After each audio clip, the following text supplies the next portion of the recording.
गरुड़ पुराण के अनुसार मांस खाना पाप है या पुण्य।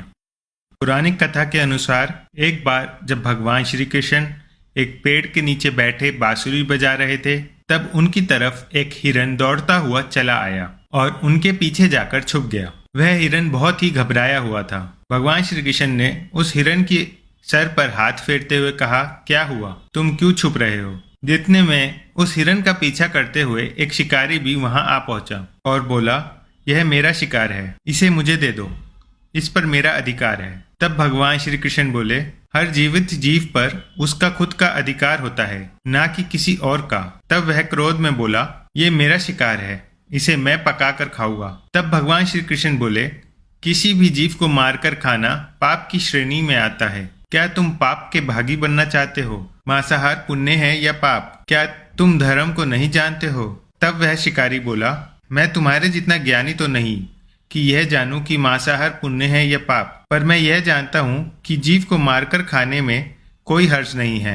मांसाहार से तो मैं इस जीव को जीव बंधन से मुक्त कर रहा हूँ, फिर क्यों मांसाहार से मना किया जाता है? वैसे भी मैं इसको मारकर नीच योनि से मुक्ति दिलाकर पुण्य ही कमा रहा हूँ, फिर इस पर पाबंदी क्यों? इसे तो प्रोत्साहित करना चाहिए। जहाँ तक मैंने सुना है, जीव हत्या तो शास्त्रों में भी बताया गया है। राजा लोग शिकार किया करते थे। आप ही बताइए, मांसाहार पुण्य है या पाप? भगवान श्री कृष्ण समझ गए कि इसकी बुद्धि मांस खाने के कारण तामसिक हो गई है और इसने सोचने और समझने की बुद्धि भी खो दी है। फिर भगवान श्री कृष्ण बोले, तुम्हारे इस विषय पर पहले मैं तुम्हें कोई राय नहीं दूंगा। मेरी एक छोटी सी कथा सुनने के बाद तुम्हें उत्तर देना है कि मांसाहार पुण्य है या पाप, और तुम्हें मांस खाना है या नहीं। वह शिकारी सोचने लगा कि इसमें मेरा तो कोई घाटा है नहीं, इस कथा को मैं सुन ही लेता हूँ, मेरा मनोरंजन हो जाएगा और बाद में मुझे इस हिरन का मांस भी मिल जाएगा। तो भगवान श्री कृष्ण ने शिकारी से कहा कि सुनो, एक बार मगध में खाद्य संकट खड़ा हो गया तो अन्न का उत्पादन भी कम हो रहा था। राजा को चिंता हुई कि यदि इस समस्या का शीघ्र निदान नहीं किया गया तो सुरक्षित अनाज कोष भी खत्म हो जाएगा और संकट भीषण हो जाएगा। तो राजा ने अपनी राज्यसभा में मंत्रियों से पूछा, देश की खाद्य समस्या को सुलझाने के लिए सबसे सस्ती वस्तु क्या है? मंत्रीगण सोच में पड़ गए। चावल, गेहूं, आलू इत्यादि पदार्थों को उगाने के लिए बहुत श्रम करना पड़ता है। वे तभी प्राप्त होते हैं जब प्राकृतिक प्रकोप ना हो। ऐसे में तो कुछ सस्ता हो ही नहीं सकता। तभी शिकार का शौक रखने वाले एक मंत्री ने सोचा कि यह उत्तम अवसर है, क्यों ना अंधाधुंध शिकार के लिए राजा की अनुमति ले ली जाए। उसने सभा में कहा कि सबसे सस्ता खाद्य पदार्थ है मांस। इसके लिए धन का खर्च भी नहीं है और पौष्टिक खाना भी मिलता है। सभा में सभी मंत्रीगणों ने इस बात का समर्थन कर दिया, लेकिन मगध के एक मंत्री अभी भी चुप थे। राजा ने पूछा, मंत्री आप चुप क्यों है? आपने कोई अनुमोदन नहीं किया, आपका क्या मत है? मंत्री ने कहा, मैं ये नहीं मानता कि यह कथन सही है कि मांस सबसे सस्ता पदार्थ है। फिर भी इस विषय पर मैं अपने विचार आपके सामने कल रखूंगा। मंत्री उसी रात मांसाहार का प्रस्ताव रखने वाले सामंत के घर पहुंचे।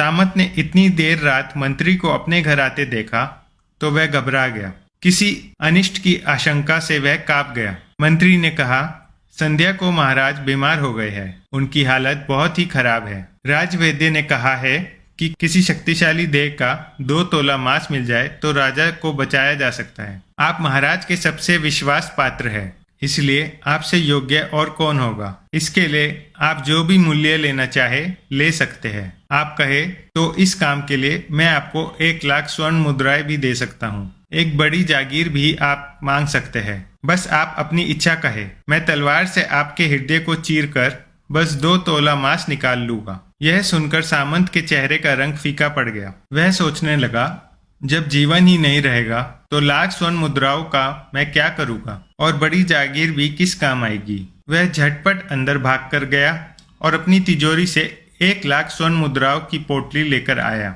मुद्राएं देकर उसने मंत्री के पैर पकड़ लिए और गिड़गिड़ाते हुए बोला, मंत्री जी, मैं आपकी 1 लाख मुद्राओं में अपनी 1 लाख मुद्राएं और मिलाता हूँ। इन मुद्राओं से आप किसी और सामंत के हृदय का मांस खरीद ले, किंतु मुझे जाने दे। यह बात किसी और को पता न चले। मैं आपसे हाथ जोड़कर निवेदन करता हूँ। मंत्री जी सब समझ चुके थे।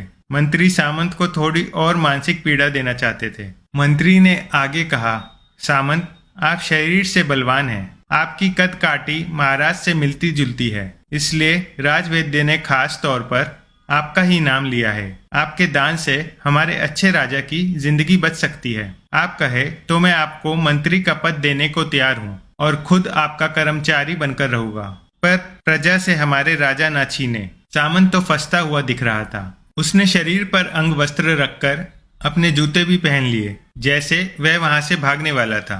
वह तुरंत मंत्री के पैरों में लेट गया। उसने कहा कि मंत्री जी, मैं इसके योग्य नहीं हूँ। जब प्राण ही नहीं रहेंगे तो मंत्री पद का या राजा का सिंहासन भी मिल जाए तो मैं उसका क्या करूँगा। आप चाहे तो मेरा सब कुछ ले ले, पर मेरे प्राण ना ले। मैं अपना ये भवन और सारा धन आपको सौंपता हूँ। रातों रात राज्य से निकल जाऊंगा। इतना कहकर वह अपने घोड़े की ओर भागा और जैसे अपने घोड़े पर बैठने लगा, आवाज आई कि तुम तो जा रहे हो और तुम्हारे अपने परिवार को पीछे छोड़े जा रहे हो। सामंत बोला, मेरे अपने प्राण से भी प्रिय कुछ भी नहीं है। जब जीवन ही नहीं रहेगा तो कुटुंब का क्या करूँगा। जीवन रहा तो ऐसे ही सुखी रहूंगा। इतना कहकर घोड़े पर छलांग लगाकर बैठ भी गया। वह अब चलने को ही था कि मंत्री ने घोड़े की लगाम पकड़ ली। वह सामंत से बोला, भागने की जरूरत नहीं है, आप आराम से घर पर ही रहो। मैं किसी दूसरे सामंत के घर जाता हूँ। यह कहकर मंत्री वहां से चले गए। मंत्री के वहां से जाने पर सामंत के अंदर कुछ जान तो आई, परंतु बेचैनी बनी रही। उसकी नींद खो चुकी थी। मुद्राएं लेकर मंत्री बारी बारी से सभी सामंतों के घर पहुंचे और सभी से राजा के लिए हृदय का 2 तोला मांस मांगा, परंतु कोई भी देने के लिए राजी नहीं हुआ। सबने अपने बचाव के लिए मंत्री को किसी ने 1 लाख तो किसी ने 2 लाख मुद्राएं तक दे दी। इस प्रकार मंत्री ने एक ही रात में लाखों स्वर्ण मुद्राएं जमा कर ली। फिर सुबह होने से पहले ही अपने महल में पहुंच गया। अगले ही दिन राज्यसभा में सभी समय से पहले ही पहुंच गए। सभी यह जानना चाहते थे कि राजा स्वस्थ है कि नहीं, लेकिन किसी ने भी किसी का भेद नहीं खोला था। सबको राजवेद की तलाश थी। उनसे ही उन्हें कुछ सूचना मिल सकती थी। मंत्री ने सैनिकों को आज्ञा दे रखी थी, जब तक महाराज राज्यसभा में न आए तब तक किसी भी सामंत को भी महल से बाहर जाने की आज्ञा नहीं है। राजा सभा में अपनी चिर परिचित गति में आए और अपने सिंहासन पर आकर बैठे। सभी सामंतों ने देखा, कहीं से भी राजा उन्हें अस्वस्थ नहीं लगे। उन्हें तो कुछ हुआ ही नहीं था। मंत्री ने उसे झूठ बोला।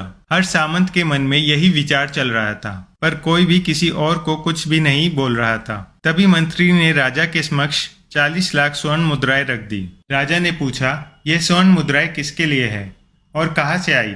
मंत्री ने कहा, 2 तोले मांस के लिए इतनी धन राशि जुटाई है, पर मांस नहीं मिला। अपनी जान बचाने के लिए सामंतों ने ये मुद्राएं दी है। अब आप यह विचार कीजिए कि मांस कितना सस्ता है। राजा को बात समझ में आ गई। उन्होंने प्रजा को अतिरिक्त परिश्रम करने का निवेदन किया और राजा के अनाज भंडार में से अनाज निकालकर श्रमिकों को दिया गया। उन्होंने पौष्टिक सब्जियों की खेती का तुरंत आदेश। वह 40 लाख स्वर्ण मुद्राएं इसी कार्य के लिए और श्रमिकों के कल्याण के लिए खर्च की गई। इससे साग सब्जी तेजी से उगी, जिससे प्रजा का कल्याण भी हुआ और पौष्टिकता भी मिली। कुछ समय बाद मौसम अनुकूल हुआ और खेती लहराने लगी। इस प्रकार राज्य से खाद्य संकट दूर हुआ। परमात्मा का यह ज्ञान पाकर शिकारी परिपूर्ण हो गया और उसे ज्ञान की प्राप्ति हो गई और वह जान गया कि महानता जीवन लेने में नहीं बल्कि जीवन देने में है। शिकारी भगवान श्री कृष्ण के आगे हाथ जोड़कर वहां से चला गया और उसने कसम खाई कि वह अपने संपूर्ण जीवन में किसी को भी चोट नहीं पहुंचाएगा। भगवान श्री कृष्ण हमें इस कथा के जरिए समझाना चाहते हैं कि हम ये ना भूलें कि जिस तरह हमें अपनी जान प्यारी है, उसी तरह सभी जीवों को अपनी जान प्यारी होती है। कमेंट बॉक्स में जय श्री कृष्ण अवश्य लिखें। धन्यवाद।